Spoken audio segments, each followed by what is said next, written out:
Thank you, Kimberly Ellis. Good morning, She the People. Thank you, Kimberly, and welcome to California. Welcome to San Francisco. I'm happy to be here with my sister and high school classmate, Malia Cohen, who's doing a wonderful job leading the city, and I look forward to welcoming her to the State Board of Equalization after this November. I want to thank Kimberly Ellis for personally lending her hand in preparing so many women to serve in elective office. And I want to just say something about Kimberly, because many of us are here to continue to support her in the work that she's doing to getting more women elected, and more women who look like us in this room elected. You know, although she did not prevail in her campaign to lead the California Democratic Party, she's now leading to build a brighter and more hopeful future, a future that is female and where women of color can take their rightful place at the table.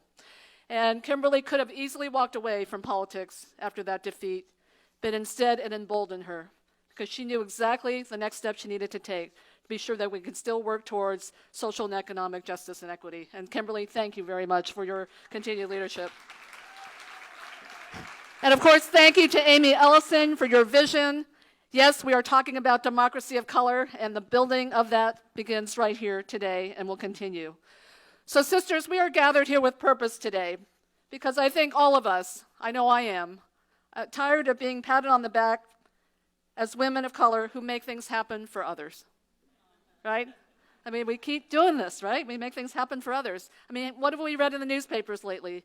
Black women being the margin of victory for Doug Jones in Alabama. Latinas showing up in force to elect President Obama. Asian American women working to elect Asian American men to office, many of whom then don't think it important to support an Asian American sister, right, in any meaningful way to get elected herself. And more. But women making all of this happen, yet very little gets delivered back in return to elevate the quality of our own lives and those of our children and our communities. Our purpose here today, and it's a reason why we're here in California, because we are home to the largest multiracial, multi-ethnic, and yes, majority women population of all the 50 states. And this is ground zero for where the change is going to happen. So our purpose here today is very intentional. We're here to build our own community of support, a community where we acknowledge that each of us belongs, a community firm in our knowledge that our collective narratives can contribute to making a difference in the direction that this country is headed. So I think some truths that we have to face.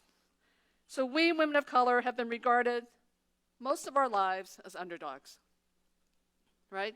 And maybe still are. That narrative alone, I will tell you, is critical today as more and more Americans are facing economic insecurity.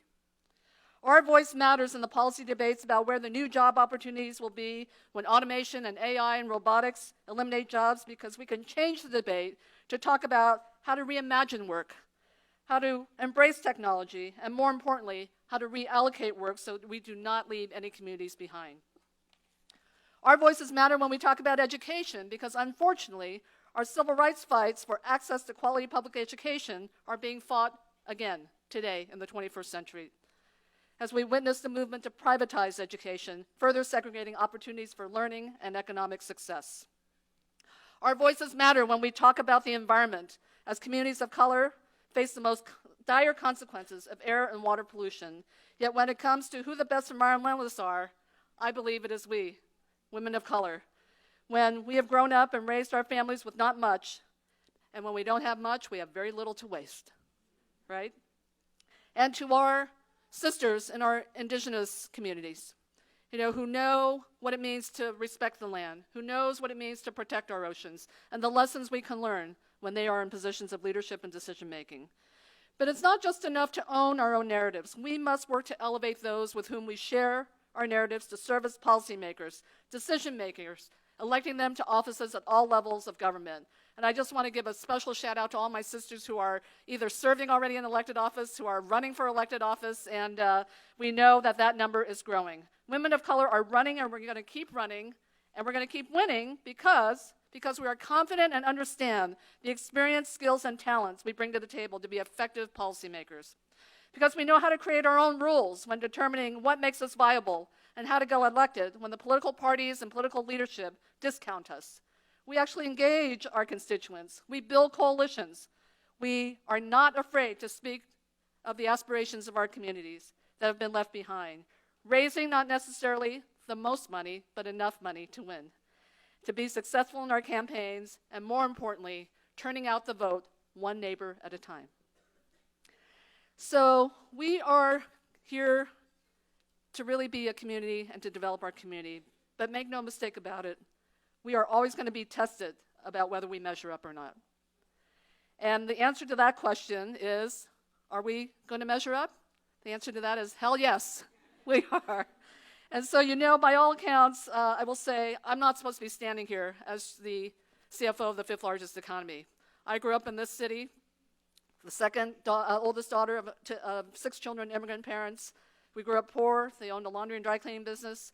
And I was good with numbers when I was growing up, and so I minded the store for my family's laundry and dry cleaning business, and they were able to sacrifice and put all 6 of us through college, and now I get to mind the great store for the great state of California, so as your controller. But my story is not uncommon. And for those of us who are immigrants or descendants of immigrants, we need to give voice to that experience. But what I do want to say is we need to just be very proud of speaking the names of those who are courageous to step up to run. We need to speak our own names as ones who are aspiring to want to do more to be sure that we are creating better communities in which we live. And so I just want to have us acknowledge a few names going forward. Obviously, Kathy Tran, Hala Ayala, Atika, Attica Scott, Lucy Macbeth, Deborah Gonzalez, Yvonne Spicer, and we have to look forward to Alexandra Ocasio-Cortez, we have Stacey Abrams, we have Lauren Underwood, Vanjie Williams, and many, many more. But I say this because everyone's talking about the blue wave sweeping across this nation, and certainly here in California. Forget about the blue wave. We like earthquakes here in California as moving things. We don't necessarily like them for the disaster, but earthquakes move things in California. And I can tell you, as She the People, we are going to be making seismic change of seismic proportions. So let's get this done, sisters. Thank you very much and welcome to California.